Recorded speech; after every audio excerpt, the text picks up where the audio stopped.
Hi guys, so today I'm going to show you how you can grow pea shoots from ordinary dried peas. These are Marfat dried peas that you get in the shops. I'm going to show you what they're like dried, like that. Now I know that some people have grown them before by just setting them in to the soil or into compost and they've grown, but I think you'll not get a really good germination with that. They'll not come to anything. What I have done with these, and what is recommended that you do, is that you soak them in water for 24 hours before you use them.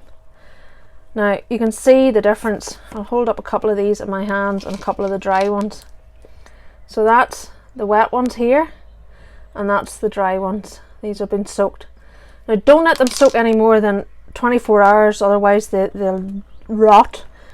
But you can actually see what this does. It's just sort of to help with the germination. You're sort of fooling them into thinking that this is good environment, it's nice and damp. Can you see that there's actually a little sprout starting on that one already? So you're breaking that outer skin and making it a wee bit easier for them. So what I'm going to do with this is going to show you, you can use something like this container here and you can put it on the kitchen windowsill, or you can use a bigger container like this. It's about the size of a A4 sheet of paper, and you put in about 2 centimeters. Let me just get rid of those. Use about 2 centimeters so of multi-purpose compost. I'll do this bigger one. So a couple of centimeters. Break up any large lumps with your hands. You can even use, you know, the larger yogurt pots if you wanted to. You could use them and do one for each child or whatever you have in the house.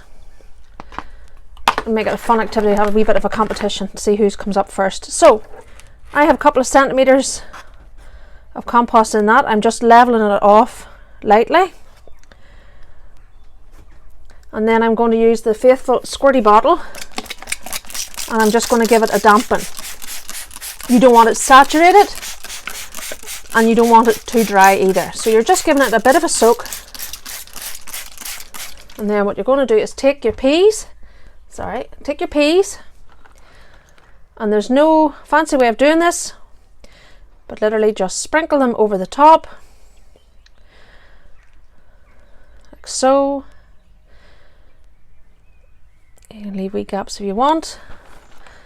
And I'm actually going to try and grow some of these into a peas in their pod out in the vegetable bed. I've never done it before using these variety. I've always just bought, my favourite one would be Kelvin and Wonder. And I would use it because it doesn't grow very big. It's about 1.5 school rulers tall, and they're great for growing in containers.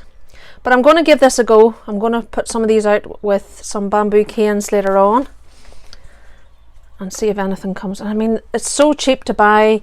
Like that box there was maybe £1, and there is in weight, how much? There's 250 grams of peas.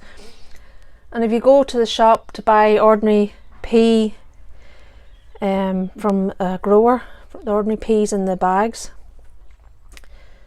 they can be an awful lot more expensive. So I hope you can see that. That's what I've done there. I am going to take another scoop. You want only about the same depth of the pea in compost, so you're not looking an awful lot. You want about that depth, okay?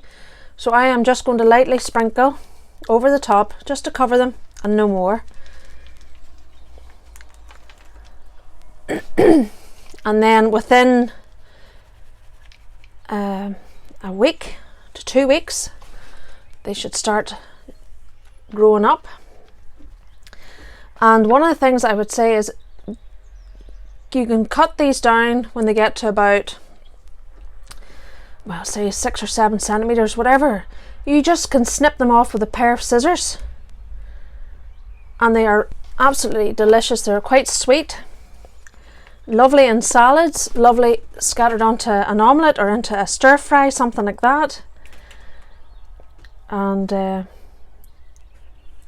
very, very healthy as well, full of vitamin C. So I am just gently firming that with the palm of my hand, not pressing too hard, just gentle. Oh, I see one poking through there, so I'll give him a wee cover.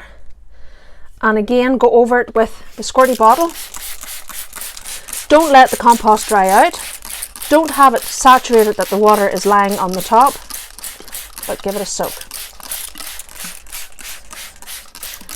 And you can put that on a sunny windowsill in the kitchen, and then just wait to see the germination and see them grow. And you can get maybe a couple of cuts out of it, but the longer they grow and the bigger they get, they tend to get a wee bit more bitter and they're not as pleasant. So I say 2 or 3 cuts maybe out of it, a couple at least, and then you can put the whole thing into your compost bin. Don't let it go to waste. Make sure and send me some photographs if you have done this activity, and let me see how you're getting on.